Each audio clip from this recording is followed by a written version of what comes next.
मौत के बारे में ना कोई बात करना चाहता है, ना कोई सुनना चाहता है। मौत के नाम से ही डर लगता है सबको। पर चाहे हम जितना डरें, जितना इससे भूलने की कोशिश करें, जितना इससे भागने की कोशिश करें, लेकिन मृत्यु जीवन का परम सत्य है। मैं आपको डराने के लिए ये बातें नहीं कह रहा हूं, लेकिन अगर हम समझ जाएं कि एक दिन सब कुछ मिट जाएगा तो जिंदगी के सारे झगड़े ही खत्म हो जाएंगे।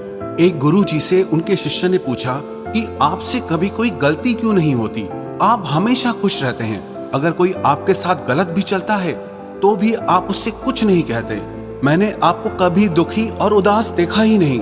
आप कभी किसी का दिल नहीं दुखाते, आप किसी के साथ कभी कुछ गलत नहीं करते। लेकिन ये संभव कैसे है? ये पॉसिबल कैसे है? तो गुरुजी ने उससे कहा कि तू ये सारी बातें छोड़ और मैं तुझे एक दुखद सूचना बताने जा रहा हूँ, तो उस पे ध्यान दे। तो शिष्य ने पूछा, कौन सी सूचना है? तो गुरुजी बोले कि अब तेरे पास सिर्फ 24 घंटे बचे हैं। 24 घंटे के बाद तेरी मृत्यु हो जाएगी, तू मर जाएगा।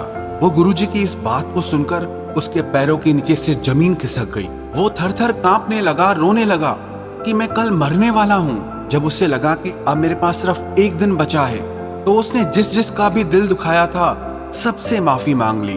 अपने घर वालों को प्यार देने लगा, लोगों में चीजें बांटने लगा, क्योंकि अब उसके पास बहुत कम समय बचा था। और उसे जिस किसी के साथ भी गुस्सा था, शिकायत थी, उसकी वो सारी शिकायतें खत्म हो गई। अगले दिन खुद गुरुजी उसके घर पहुंच गए। तो गुरुजी ने उससे पूछा कि बताओ कि कल से लेकर अभी तक तुमने कोई गलत काम किया, किसी से झगड़ा किया, मन में किसी से कोई शिकायत रही, कोई पाप किया, किसी का दिल दुखाया? वो बोला, गुरुजी, मौत मेरे सर पर खड़ी है, मैं किसी के साथ क्या गलत व्यवहार करूंगा? बल्कि मैंने सबसे माफी मांग ली और सबको माफ कर दिया। अब मैं मरने ही वाला हूं, तो जिंदगी से मुझे और क्या शिकायत हो सकती है? तो गुरुजी ने उससे कहा कि यही तेरे सवाल का जवाब है। तूने कल मुझसे पूछा था कि मुझे किसी से शिकायत क्यों नहीं होती, मैं उदास क्यों नहीं होता, मैं दुखी क्यों नहीं होता, मेरे साथ कोई गलत चलता है तो भी मैं उसके साथ अच्छा चलता हूँ। इन सारी बातों का यही जवाब है कि मैं अपनी मौत को कभी नहीं भूलता। मुझे ये हमेशा याद रहता है कि मेरे पास लिमिटेड टाइम है। मैं यहाँ कुछ समय के लिए आया हूँ और एक दिन मृत्यु आकर के मुझसे मेरा जीवन छीन लेगी। तो जो भी समय मेरे पास बचा है वो मैं रोने में, दुखी होने में, शिकायत करने में, लोगों के साथ गलत व्यवहार करने में क्यों खत्म करूं? जिंदगी में जो भी वक्त मेरे पास बचा है उसे मैं खुश होकर गुजारूं। मैं अपने वक्त से खुद को और लोगों को ज्यादा से ज्यादा खुशियां दे सकूं। काश हमें भी इस बात का एहसास हो जाए कि जो हमें जिंदगी मिली है वो हमेशा के लिए नहीं मिली है। जैसे हर चीज की एक एक्सपायरी डेट होती है, ऐसे हमारे शरीर की भी एक एक्सपायरी डेट है। एक ना एक दिन मृत्यु आती ही है। एक व्यक्ति की मौत से दोस्ती हो गई, मित्रता हो गई, तो उसने मौत से कहा कि अब तो तू मेरी दोस्त हो गई है, हम दोस्त हैं, तू मुझे मत मारना। तो मौत ने कहा कि ये मेरे हाथ में नहीं है, ये प्रकृति का नियम है, जो भी इस दुनिया में आया है उसे मरना ही पड़ेगा। तो उसने कहा, ठीक है, अगर तू मुझे मारेगी ही तो कम से कम इतना तो करना, जब मेरी मौत का समय निश्चित हो जाए तो उससे पहले मुझे बता देना कि मेरी मौत आने वाली है, ताकि जिंदगी में मैं जो कुछ भी करना चाहता हूँ वो मैं कर सकूं, अपनी हर इच्छा पूरी कर सकूं। तो मौत ने उससे कहा कि तेरी मौत आने से पहले मैं तुझे चिट्ठियां भेजा करूंगी। वो व्यक्ति खुश हो गया, कम से कम मुझे पहले पता तो चलेगा कि मेरी मौत कब होने वाली है। उसकी जिंदगी में समय समय पर कभी उसके मामा, चाचा, माता, पिता, दोस्त धीरे धीरे करके सब मरने लगे। और एक दिन ऐसा हुआ कि मौत उसके सामने आकर खड़ी हो गई कि अब तू भी चल, तेरा भी वक्त आ गया है।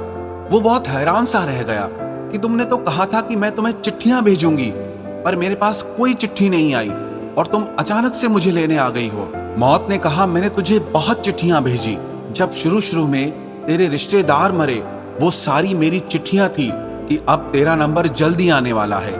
फिर तेरे दोस्त मरे, वो भी मेरी भेजी हुई चिट्ठियां ही थी तेरे लिए कि अब तेरा नंबर भी आने वाला है। वास्तविकता में ये कहानी हमारी ही है।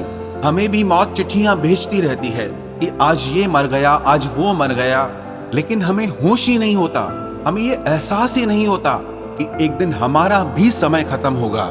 महाभारत में जब यक्ष और युधिष्ठिर का संवाद हुआ तो यक्ष ने युधिष्ठिर से बहुत सारे प्रश्न किए थे। उसमें से एक प्रश्न ये था कि इस दुनिया का सबसे बड़ा आश्चर्य कौन सा है। तो युधिष्ठिर बोले, अहानि अहानि भूतानि गच्छन्ति यममालयम शेषा स्थावरमिच्छन्ति किम आश्चर्यमतः परम। कि हजारों लोग रोज मरते हैं लेकिन उनको देखकर भी दूसरे लोगों को होश नहीं आता, दूसरे लोग बेहोश लगे पड़े हैं। इससे बढ़कर दुनिया में और क्या आश्चर्य हो सकता है।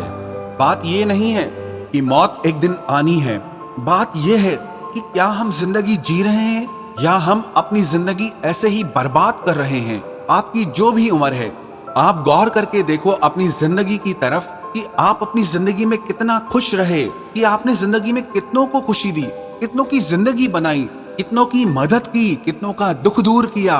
कहते हैं कि जब हम इस दुनिया में आते हैं ना तो रोते रोते आते हैं। हम तो रोते हैं लेकिन ये दुनिया हमको देख के बहुत खुश होती है, बहुत हंसती है। लेकिन हम अपनी जिंदगी में कुछ ऐसा कर जाए कि जिस दिन हम दुनिया से जाए हम तो हंसते हंसते जाए और ये दुनिया हमको रो रो के याद करती रहे।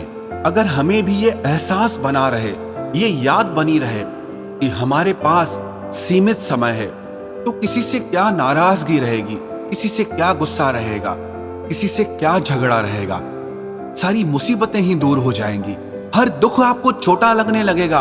अगर आपको ये एहसास हो जाए कि आपकी जिंदगी हर दिन आपके हाथ से निकल रही है, आपका वक्त आपके हाथ से निकल रहा है, ये सब सोच के आपको डरने की बिल्कुल भी जरूरत नहीं है। ये सब मैं आपसे इसीलिए कह रहा हूं कि आप जिंदगी को जीना सीखो, आप अपनी लाइफ में खुश रहना सीखो। आप विश्वास करो, आपका ये समय, आपकी ये जिंदगी बहुत स्पेशल है। आप इसको ऐसे ही दुख और उदासी में खत्म मत करो, बल्कि इस समय का सही उपयोग करके आप खुद भी खुश रहो और सारी दुनिया में खुशियां बांटो।